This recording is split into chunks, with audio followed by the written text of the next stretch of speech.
Congress has until September 30th to get a deal done and avoid a government shutdown. CNN's Caroline Woods joining us now from the NASDAQ market site in New York.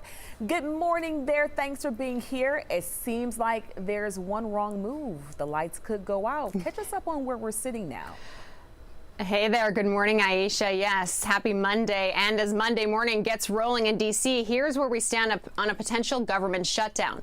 Senate Democratic leader Chuck Schumer urged President Trump on Sunday to set a meeting to hammer out a new spending bill.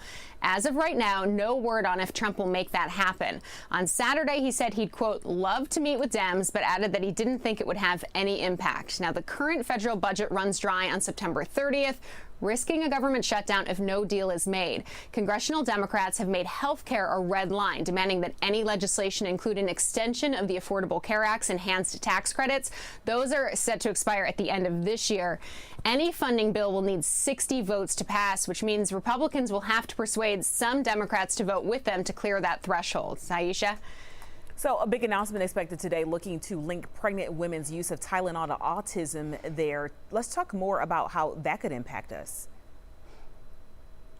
Yes, the Trump administration is expected to announce today that the use of Tylenol during pregnancy could potentially cause autism. That's according to a report in the Washington Post, citing 4 sources familiar with the pending reveal. Now, federal health officials will also reportedly highlight a form of folate known as leucovorin as a potential autism treatment, according to the Post. The Department of Health and Human Services and the White House did not immediately respond to a media request for comment. However, on Saturday, President Trump said his administration would be making an autism-related announcement today. Tylenol, meanwhile, posted on its website that there is, quote, no proven link between taking acetaminophen and autism. Aisha? All right, so the EV revolution just hit another speed bump. Let's talk about Nissan's move to pull back on one of its greenest bets. Yeah, good news, bad news here. Nissan Motor is unveiling a new electric vehicle, but also cutting back on production. The 2026 Leaf EV features a complete body style remodel. The former compact car will now be more SUV-like to better compete with rivals by Hyundai, Tesla, and Ford.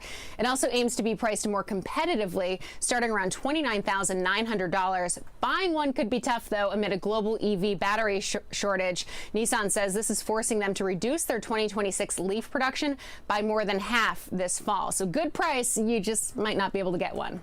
All right, so from cars to food, that poke night favorite might come with a little bit more than you bargained for. Let's talk about this recall that Costco just issued that actually includes Georgia. Yeah, Costco is recalling over 3,000 pounds of a seafood product over possible listeria concerns. The company says batches of its ahi tuna wasabi poke could be contaminated by the potentially deadly bacteria. The risk actually comes from green onions used in the product. Listeria is the 3rd leading cause of death from foodborne infection in the U.S., according to the CDC. The health agency says no illnesses related to this recall have been reported so far. It was sold under Costco's signature Kirkland brand in 33 states, including Georgia, as you said. You can find specific information on Costco's websites and, throw your poke away or return it to Costco for a full refund. I love poke too, but not wasabi, so I'm safe. Yeah, you definitely don't want that on the side. Caroline Woods, thank you so much for being